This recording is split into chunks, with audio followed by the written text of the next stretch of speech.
Dream house আজকে আপনাদের মাঝে নিয়ে এসছে শিয়ালদা মেন লাইনের সোদপুর রেলওয়ে স্টেশনের একদম কাছে সাউথ এবং ইস্ট ফেসিং এর 1000 স্কোয়ার ফিটের একটি নতুন 2 বিএইচকে ফ্ল্যাটটি থেকে আপনারা পায়ে হেঁটে মাত্র 2 মিনিটে সোদপুর রেলওয়ে স্টেশন পৌঁছে যেতে পারবেন।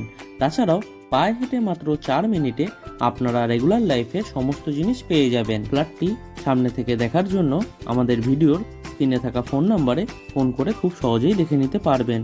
তাছাড়াও এই ফ্ল্যাটটি যদি আপনারা পারচেস করতে চান তাহলে আপনাদের কাউকে কোনো রকম দালালি বা ব্রোকারেজ মানি দিতে হবে না। ফ্ল্যাটটি G+4 উইথ লিফট প্রজেক্টের অনলি 4th ফ্লোরে আপনারা পেয়ে যাবেন। ফ্ল্যাটটির মধ্যে আপনারা একটি ডাইনিং রুম, দুটি বেডরুম, দুটি টয়লেট, একটি কিচেন রুম সঙ্গে একটি ব্যালকনি পেয়ে যাবেন। ফ্ল্যাটটির সম্পূর্ণ ভিডিও আমাদের ড্রিম হাউস ইউটিউব চ্যানেলে দেওয়া আছে। আপনারা চাইলে আমাদের ড্রিম হাউস ইউটিউব চ্যানেলে গিয়ে খুব সহজেই দেখে নিতে পারবেন।